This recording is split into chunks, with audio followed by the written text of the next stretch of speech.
And welcome back to mytenniscoaching.com. My name is Steve Whelan, founder over at mytenniscoaching.com, and welcome to this video podcast, whether you listen on Spotify, through the audio version, or you're watching on YouTube or Facebook. I hope we're all well, and our coaching is improving. We are reflecting. We are trying to be better tennis coaches, which is what we're all striving towards.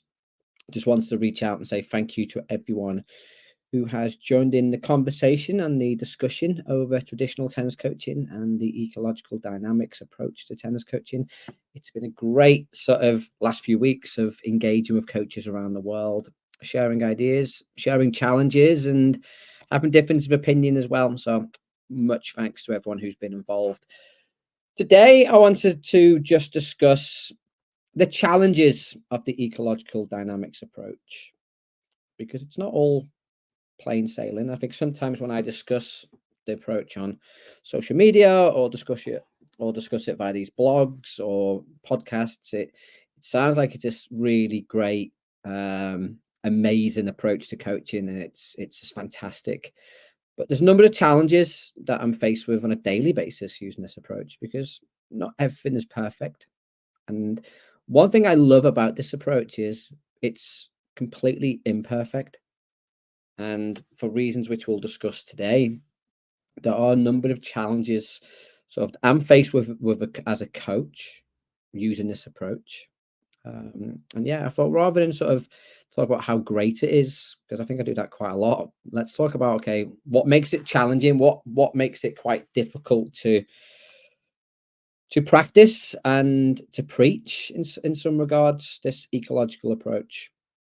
If you're not familiar with the ecological approach, if it's your first visit to mytenniscoaching.com or your first visit to one of my channels, the ecological approach is a hands-off approach, and the player role is to solve the solution. The coach's job is to provide the problems.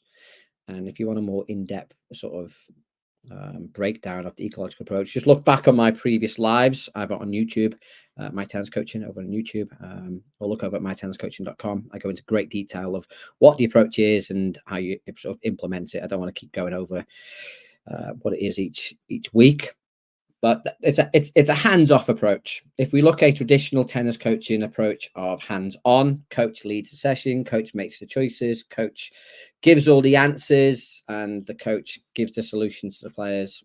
The ecological dynamics approach is the opposite way. So what are the challenges of this hands-off approach? First and foremost, how it's seen by my fellow coaches, how it's seen by parents. So I did a live a few weeks back, and we talked about, what does good coaching look like? Do we actually know what good coaching looks like? Because we only ever really see the traditional tennis coach, the closed practice, the explicit instructions, the coach leads, and the coach gives solutions. We only ever really see that type. So when people look at my coaching, I get hit with lots of, oh, you're just playing games. Oh, you're just playing games, aren't you? It's just fun. It's just games, but there's no teaching going on.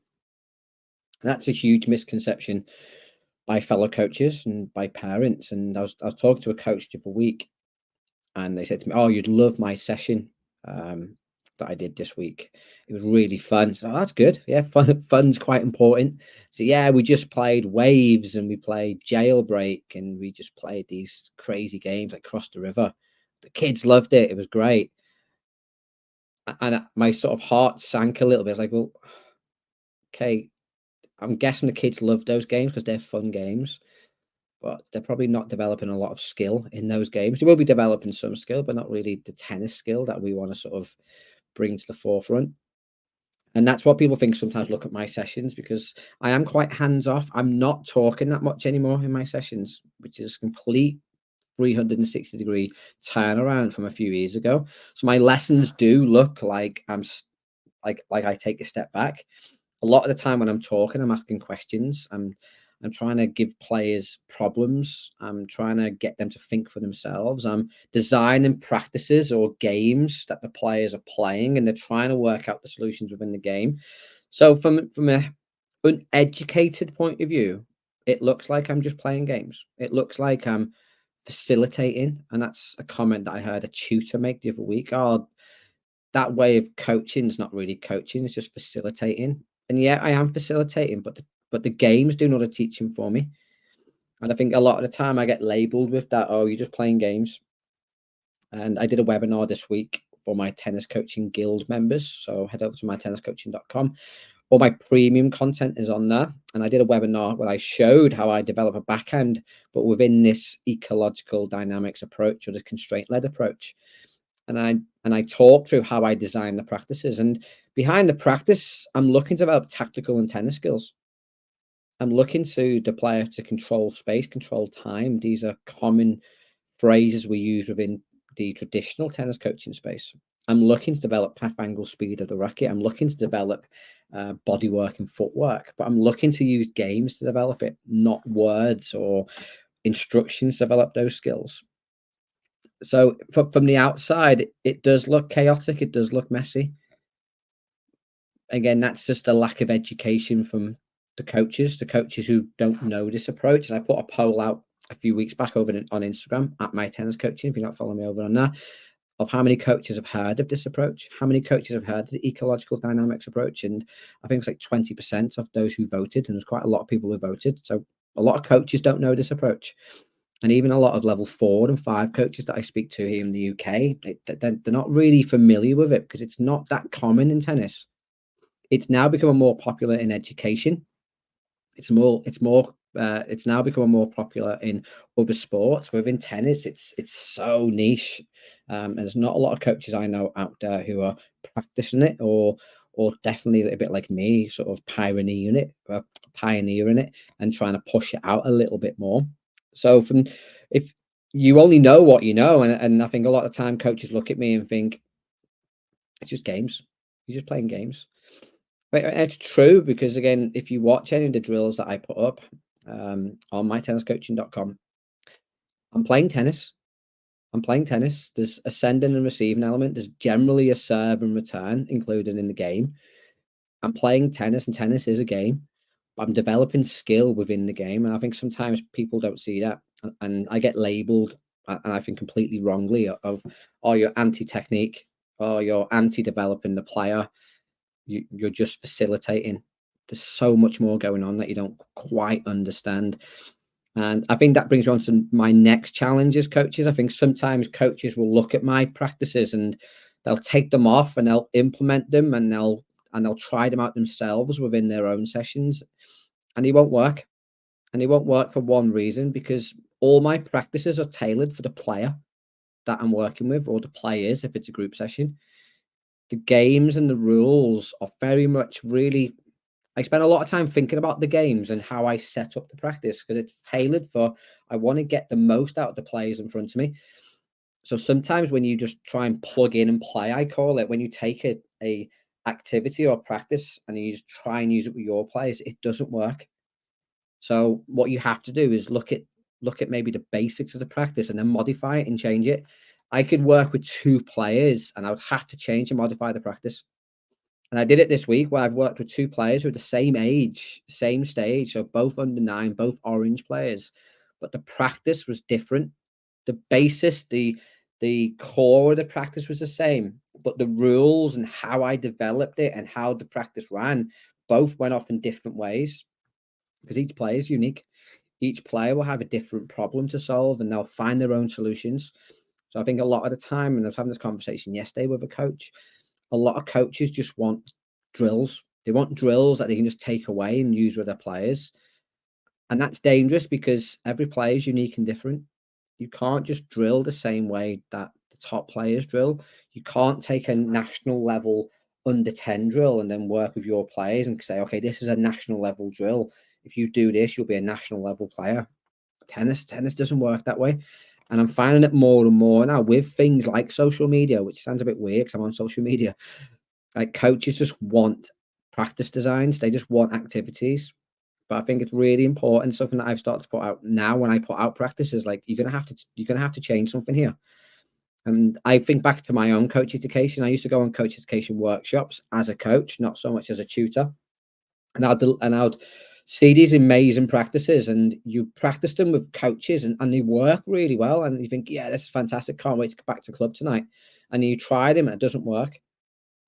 And then you always have that comment from your fellow coach. Oh, you've been on a workshop, have you? Oh, I've seen that one before. That's a Steve Whelan drill, or that's a Judy Murray drill, or that's a Kenneth Bastian's drill. Yeah, and then sometimes doesn't work. So the art of coaching is seeing what's in front of you and then changing it.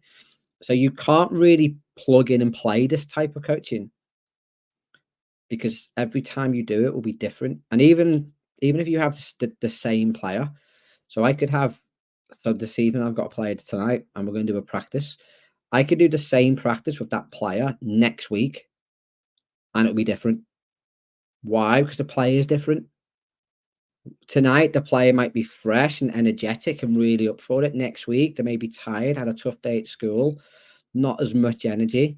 So therefore, how they adapt and sort of conduct the drill will be different. So that's something really sort of important to understand as well. And coaches get scared by that because coaches like a plan and coaches like a process. I think sometimes as an educator, I'm a little bit wary of giving too much structure to coaches, because I think sometimes you're going to have to not have a complete plan. And even tonight, I've got an intent of what I want to work on. I've got an idea of what I want the practice to start like and look like. But when the lesson gets going, it's going to branch off. It's going to go all over the place. The player's going to really facilitate a lot of where the lesson goes. So, and that's what's great about this way of coaching, because it's completely unknown. It's completely fresh. That's what a match is like. Like, I could play you in a match today. I could win, and then we can play tomorrow, and the match is different. Even though it's the same two players, we play the same environment. Everything could be the same, but everything's not always quite the same. And that's what's great about this. And I think it's much more realistic in terms of tennis, because I honestly don't know what I'm going to get tonight. I've got an idea. It may completely go pear-shaped and go wrong. And sometimes it does go wrong. And I think that's my third point for the challenge is sometimes I set a practice up and it just doesn't work. And I think I touched upon this on a live a few weeks ago. I set a practice up and it's just not working. The players, like, there's loads of mistakes, there's loads of errors. And when you set up these practices, there's more mistakes than success. And I think sometimes, and I mentioned this in the live, you start to panic. Like, oh my God, they can't get it. They can't get it. Oh my God, what are the parents thinking? Oh my God, what are my coaches? Because again, I'm working within a team of coaches and I can see them looking at me, and the players are struggling. And I look across and the other coaches are basket feeding and they're isolating drills and all their players are getting success. And there's me on the other side. It's just chaotic. It's just all over the place. And I start to panic. And I mentioned it last week and I still do it now. Like, I'll set up an activity. I set up an activity last night and the player's not getting it. And I want to just go in and tell him how to solve the problem. I'm having to bite my tongue and take a step back and say, I've just got to let him work it out. I've got to try and help him, but I can't tell him. And that's really tough, because for years I've been that explicit coach and I've been telling him how to do it. Whereas now I'm like, I can't tell you. And I'm trying to manipulate and change the practice to help him find the solution. So I think that's the other biggest challenge is when you first start these practices, it's so chaotic and so messy, and there's loads of mistakes. And I know a lot of coaches, when they see it and they try it, the feedback is generally the same. Oh, I just had to step in because the parents were looking at me. I just had to step in because the player was getting really frustrated and quite upset. And I had to step in because I only had an hour. So it wasn't working. So I needed to get in and fix it. So they had some success in that session. So now I think one of my biggest challenges, like I said last night, just now, like last night, it's biting my tongue and letting the player go through the process. And obviously, if they're really struggling and find it quite tough. And a few weeks ago, a player was really struggling and they were close to tears because they were finding it quite challenging because they kept making mistakes. And it's what I did in that situation is spoke to the player and gave him a bit more autonomy. It's like, okay, well, maybe this is a little bit too challenging for us at the moment. How would you like to make this a bit easier? How should we change it? And then the players sort of, well, they come up with ideas. Oh, maybe if we try it with 2 touches, maybe if we try it with making the space bigger or smaller. And then the player sort of settles down. But we have to understand that players have to go through that process, and we talk about this a lot. Like, they have to make the mistakes. They have to go through that tough situation, and that's what I think resilience is. Resilience is keeping going even though you are making the mistakes. And I think sometimes as coaches we get that word resilience wrong. It's like, oh, when you're behind that you keep going. It's not. It's when things aren't working that you keep going to find the solution. That's what it means to me, and yeah, to me as an opinion. So that's definitely challenging in terms of when you first try these practices and this approach. It takes a long time. The fourth challenge is the expectations from parents, and we've talked about this before. Parents come to me because I'm an expert. Well, they see me as an expert. I'm a coach. I'm a qualified coach, and again, depending on their previous coaching experience, they probably come to me thinking that I'm going to provide all the answers and the solutions.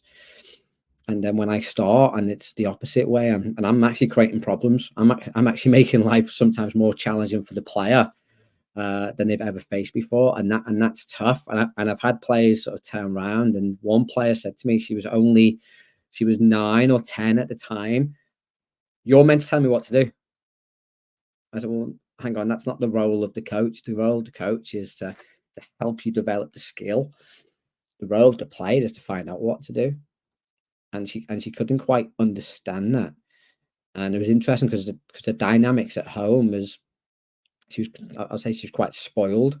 So if she wants something, she generally got it. If she wanted to do something, she would generally be allowed to do it. So then when you have this coach in front of her giving her stuff to solve, and she didn't have that safety blanket of someone doing everything for her, she couldn't quite work it out. And that's quite challenging, because there's an expectation of what a coach is. And I think sometimes that in my opinion, that expectation's wrong. My job is not to provide solutions. My job is to provide problems, and the player finds a solution, because that's what they have to do in a match court. So how I get over that challenge is when I start working with players now from day one, I have a chat with mum and dad and say, just so you're aware, this is how I work. I'm going to provide lots of problems. The player's going to have to find the solution. This is why, because that's what tennis is about. Tennis is about giving a problem, finding solutions, finding ways forwards. And I just sell it as a life skill. Well, that's what they need to do in life. When they go off and work in 10, 15 years' time, they're going to have these problem-solving skills and these resilient skills. So why not start now? But we can do it in a fun way. And I think that's a big challenge as well, is meeting that expectation. And I know sometimes, and I've had a few conversations on Instagram DMs with coaches who say, "Oh, I've tried your my way. I've tried that approach. I've been following your work. I'm a subscriber on mytenniscoaching.com."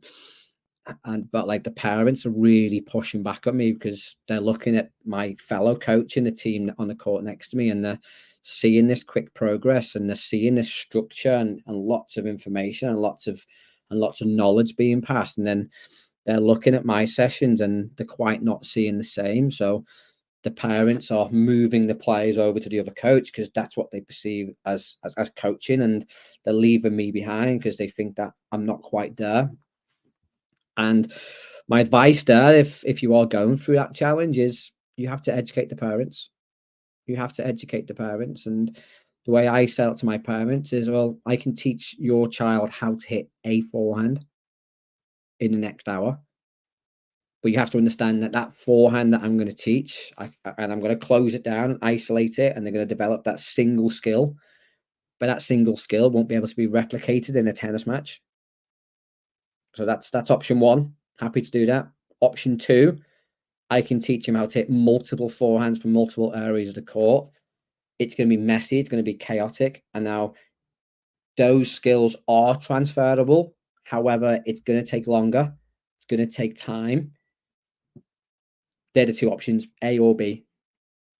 And it's interesting, because some parents want the A. They want the quick result. And it's a bit like Amazon Prime. We all want Amazon Prime. Why? Because we want it tomorrow. We don't want to wait 2 or 3 days. And again, this is a culture thing in terms of we want stuff now. We've got access to the internet. We've got access to so much information and knowledge that it's almost instant. So we're losing a little bit of the player development process in that. because tennis is so tough. Tennis is difficult. It takes a long time to learn how to play tennis. And my pushback to parents is always the same. It's a life quote. I can't remember where I got this quote from, but something worth having doesn't come easy. Like, you can't just walk on a tennis court and have a tennis lesson and then expect to learn how to play tennis. It's going to take a lot of hard work. It's going to take blood, sweat, and tears, but probably not the blood. But it's going to take a lot of work from the player and the coach and the parents. But if we put the work in, then we'll get the rewards later on. And I think that's another challenge of this as well, because it does take time. It does take time. But as coaches, I've been brought up and educated that this is a long-term project. And I had this conversation this week with one of my parents, and they came back from a tournament with some great feedback. I love feedback from the parents, and they came back with some feedback from the national coaches, which is great. Again, really good feedback. And I appreciate the feedback, but I always put a little message at the end saying that, okay, this is a long-term process. Like, great that we've got 10 points there to work on, but like, we've got time. We've got a long time here. We've got years, hopefully, of developing all these skills. And there's always going to be things that we're going to work on. But like, Rome wasn't built in there sort of in a day. Let's just take our time. Let's enjoy the journey. Let's not just be looking to keep ticking off all these things that we think we need. And I think that's another challenge with this approach as well, because there's no pathway to this approach. There's no model. There's no linear model. So it's not like at under 8 we need to do X, Y, and Z. Under 9, ABC. Under 10, so there's no model in terms of like a linear pathway. It's a bit more messy and chaotic. So it's tough sometimes, because you're literally working with the player, and there's no destination points to follow, which is nice in some regards though, because like, I can just take my time. I'm not trying to get these markers and these targets at a certain time. I understand that players will need to be able to do certain things at certain levels, but there's no like, well, by the end of under 8, we need to have A, B, C in place. It's, well, we'd like to have these things in place. If we've got them in place, then great. If we haven't, then it's fine. It's just part of the journey. And I think that scares players, that scares parents, and that scares coaches as well, because it's not like a very linear process. It's not a tick box exercise. It's a very case of it's messy, it's chaotic. But then every player's journey is like that. And that's why I can't understand about like player pathways. You can't compare 2 8-year-olds together, because you just don't know what's going to happen over the next 10 years. You can't be writing players off. And there's a great quote I seen this week about talent ID. And so it's a podcast, sorry. And what the guest on a podcast was saying, I think this was golf. He's saying, well, the really talented golfers will find a way anyway. So we shouldn't be focusing on those players who have natural talent, because they'll find a way. Like the top golfers in the country, and this was a UK coach, he was saying the top golfers, they'll develop themselves. So we don't have to really focus on the best talented kids. We should be focused on everyone, and we're just trying to develop everyone's talent, because then everyone gets better, rather than trying to focus on this top 10%. Let's focus on developing everyone's talent. And I thought, no, that's a really, really key and great message. Like, why do we focus on performance? And I've said this before. To me, every player who plays a tennis game or match is a performer. So that really resonated with me. Like, why do we look at the top 10% of a program and call them performance? Because if they are really talented, then they'll find their own way anyway. And it goes back to one of my big beliefs of players produce players. I don't think coaches really produce the top players. They find their own way by finding different coaches and finding different tournaments, and sort of they play loads of matches. That's how the best players in the UK, especially, they're top of the level, and you just have to look at how many matches they play. They're playing more matches than most other players. That's why they're so good, because they're having that open, dynamic, completely chaotic experience every single week. If you've got a player who's having just tennis coaching and they're not competing, they could have a lesson every single day, and they won't be the same level of that player who's competing loads.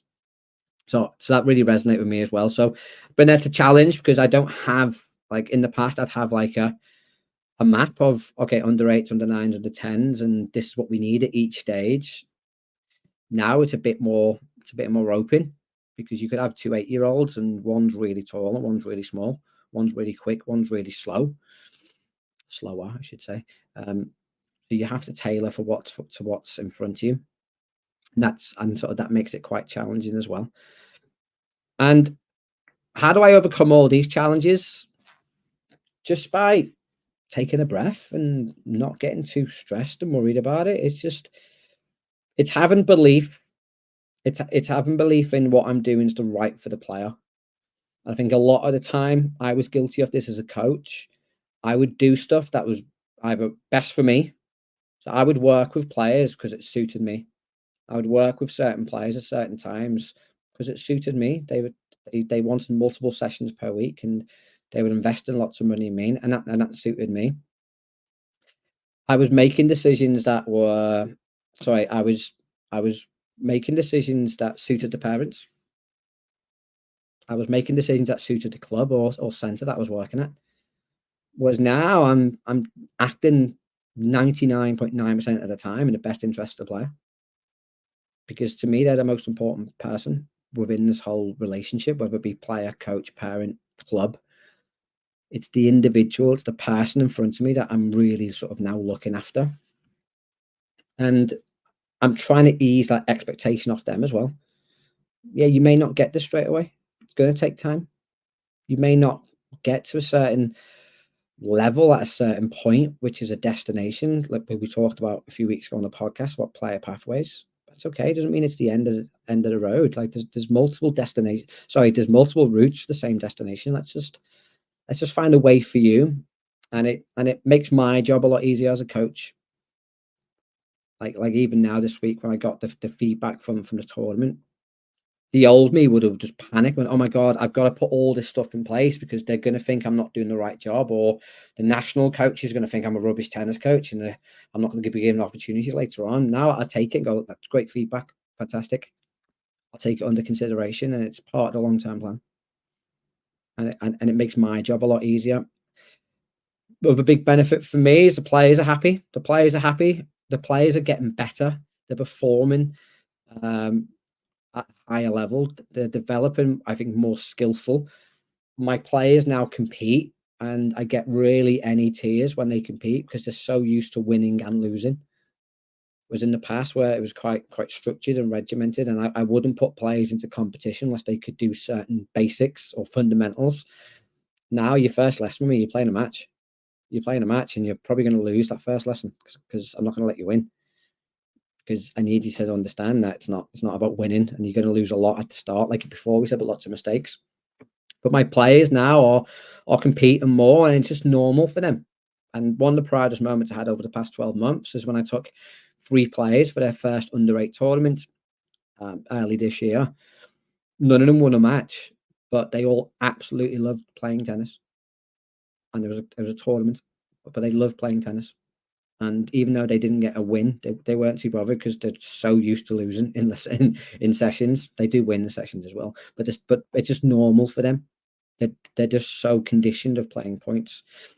So for me, I've got happier players. I do believe I'm getting more skillful players. One of the challenges is, do they look technically correct? Probably not at times. Again, feedback from the tournament last week was, the backhand grip needs to be tweaked. I was interested because my player turned around to the national coach, went, why?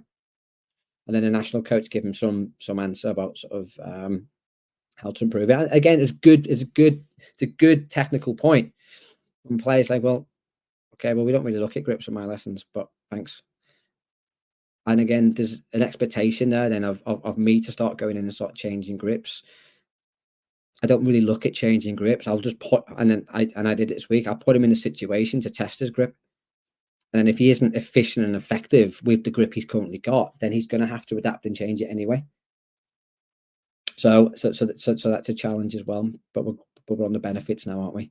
But I'm happy as a coach because I'm not, and I mentioned at sort of this at the start of the pod, I'm not delivering the same session day in, day out. I'm not going through a 6-week cycle of sessions and then the same 6-week cycle. Every single day is different. Every single lesson is different. There's a fear going into sessions of the unknown. I get nervous going in because I don't really have a plan. I've got an idea of a rough idea of what I want to try and achieve by the end of the session. And that's kind of scary sometimes. And like even tonight, I've got a rough idea of what I want to do, but I still haven't quite decided on the practice. And I'm going to sort of go in, share my idea with the player at the start of the session, and then we're probably going to design the practice together because I'm not too sure how they will want to take it. I've got my idea, they'll have their idea, and then we'll work it together. But how cool is that? Like every day I'm excited to go to work because there's a slight fear of the unknown. And that's completely fresh in my coaching. And I've mentioned this before on podcasts or live streams. 4 or 5 years ago, I was fed up. I was fed up doing the same lesson, fed up doing the same stuff. And there's a post on Facebook today, the players, and the coach was moaning, my players don't get it. The players don't seem to understand what I want them to do. And it's all about giving up coaching. Well, that was me, to be honest. But then you have to look at yourself, not the players. If you can't get your message across, if you can't motivate and inspire the player, then that's on you as the coach. It's not about the player just listening to you and following your command. So that's a huge benefit for me. It's freshening up my coaching. But there you go. So I don't want to rattle on too long. I just want to try and keep these to the point. I do go off on tangents at times. You may have noticed, but I'm just interested in really just talking. And like I said before, this is my way of coaching. You may agree with some points, you may completely disagree, but I'm using this platform to document my journey. I thought it was just important today to come on and share some challenges, because if you do try and implement some of this ecological dynamics approach, you're going to have these challenges. People are going to question you, parents, players. Sometimes when you look at coach qualifications around the world, they're not really looking into this in detail. So you may look at that and think, well, that doesn't line up with this coach qualification. Is this the right way of doing it? So there's definitely always going to be challenges and pushback. It's messy, it's chaotic. There's no plan, there's no structure. That's scary. That's scary because I think we always want stuff regimented and planned. But how relatable is it to tennis? There's no guarantees in tennis. We turn up and play a match. There's no guarantees we're going to win or lose.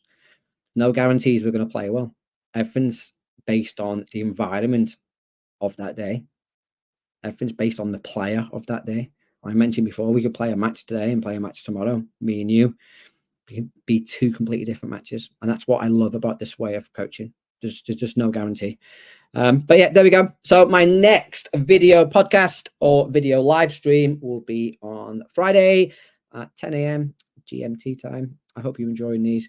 Please leave any questions or comments down below. Please check out mytenniscoaching.com for more details. Lots of webinars on the website, lots of articles on the website. Some of the stuff is behind a paid membership subscription, which is my Tennis Coaching Guild. But that's to help me, basically, because I spend a lot of time producing content. I don't get paid for the majority of the content I produce.